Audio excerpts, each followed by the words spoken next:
মেলটা এটা আমার হাতে বসে আছে, মানে এই জায়গাটা বসে ছিল, আমি ধরতে গেছি পরে আমার হাতেই বসে আছে। ওই যে ফিমেলটা, যা যা, যাচ্ছে না। এত কিউট, একদম কিউটের ডিব্বা।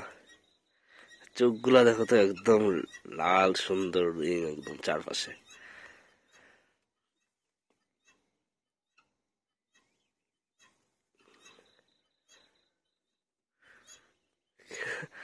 ও যে কি ভাবতেছে কে জানে, ও যাচ্ছেই না। কিরে কিরে, কি হয়েছে? তুই নামিস না কেন আমার হাত থেকে? হ্যাঁ,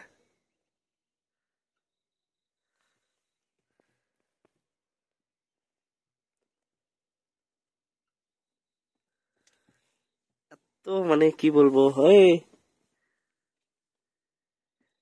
যা, যাচ্ছেই না, মানে যা।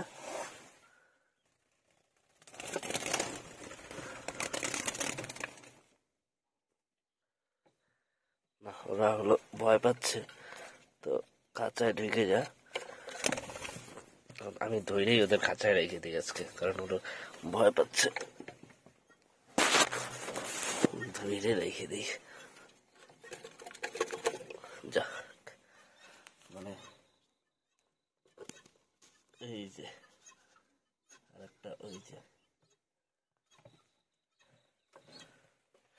থাক।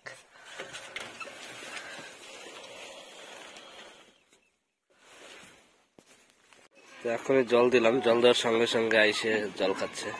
ফিমেলটা উপরে উঠে জল খাচ্ছে, কিন্তু মেলটা নিচ থেকে ট্রাই করতেছে, উঠবে আরামসে, উপরে উঠে তারপরে খাবে।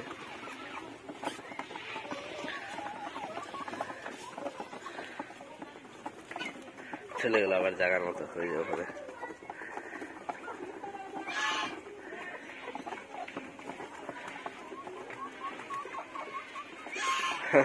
নিচ থেকে ট্রাই করতেছে জল খাওয়ার, উড়ে কিন্তু উপরে উঠলে আরামসে খাইতে পারে।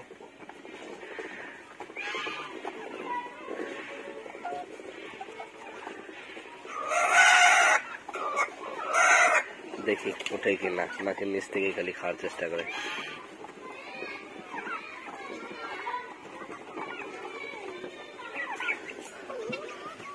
এখনো মানে উইটে খাইতে পারতেছে না।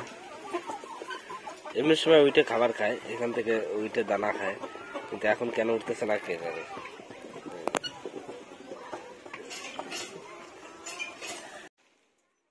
তো আজকে এদেরকে ছেড়ে দিচ্ছি একটু টাইম, একটু টাইম থাকুক। মুরগাটাকে তো এখন আবার ধরা যাবে না, ওকে আবার হলো বিকেল বেলা ধরে একসাথে রেখে দিব, কিন্তু একটু টাইম ছাড়া থাকুক। অনেকদিন থেকে ছাড়া হয় না, ওদের স্যান্ড বাতও দেওয়া হয় না, তো মাটিতে নামুক, এখন একটু স্নান টান করুক। নামতে ভয় পাচ্ছে,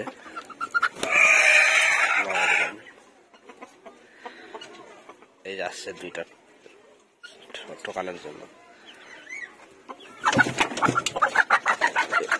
ধরে নামাইতে হবে।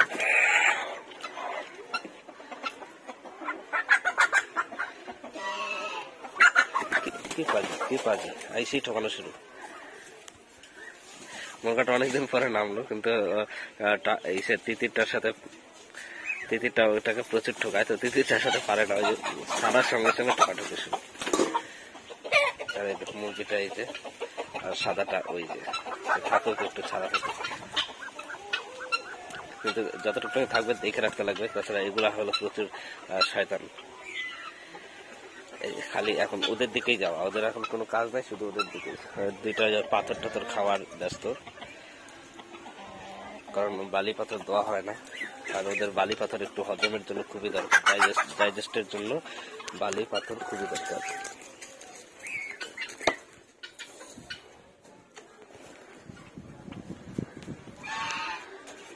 একটু টাইম ছাড়া থাকার পরে ওই তিনটা বেরোনোর জন্য একদম ছটফট করতেছে খাঁচার থেকে, কিন্তু এখন ছাড়বো না, যেহেতু এই দুটাকে ছাড়ছি। তো এটা এত বাজে, এত হারামি, নিজে সারাদিন ছাড়া থাকে, আবার হলো এটাকে ছাড়লাম একটু শান্তিতে থাকতে দেয় না। আয় এবার এক ডন্ডি দিব, আয় আয়, এই যে দেখ পাথর, এই দেখ।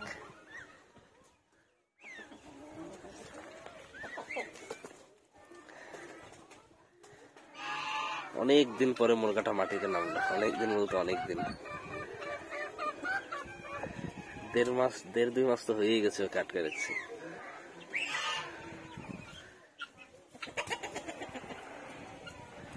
ছড়ে দেওয়া যাবে না, বাই চান্স উল্টা পাল্টা লাগলে তখন আমার মুশকিল হয়ে যাবে। ওই যে আবার একটু পরপর এখন শুধু এইদিকে ওরা এখন আরামসে বসবে, সবগুলা রেস্ট করতেছে, হাঁসগুলাও রেস্ট করতেছে, তো আরামসে একটু বসে রেস্ট করবে, তা না ওরা এখন খালি ধ্যানটা টোটালটাই হলো ওই যে মুরগার দিকে।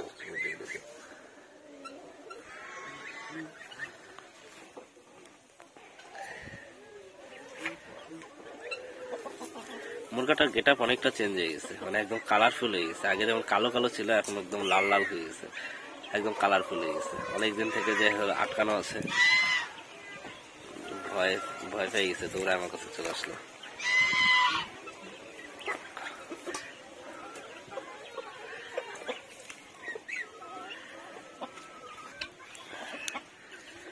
এই যে ওরা এখন পাথর খাওয়া, সিল্কিটা মনে হয় আজকে আবার ডিম দিবে। এত সময় ছাড়া ছিল, এখন আটকাইলাম, আটকানোর পরে দেখি গিয়ে যে বসছে। এখন দেখা যাক ডিম দেয় কিনা। গুগু দুইটা এত সময় নিচে ছিল, ওদের জন্য এখানে একটা গাছের সেট আপ করবো টবের মধ্যে, লিভিং গাছই দিব। আর যদি লিভিং গাছ দেখি ঠিক মতো না থাকে, যদি গাছ না বড় হয়, তাহলে হলো পরে কমার্শিয়াল যে গাছগুলো হয় সেগুলো দিয়ে দেবো।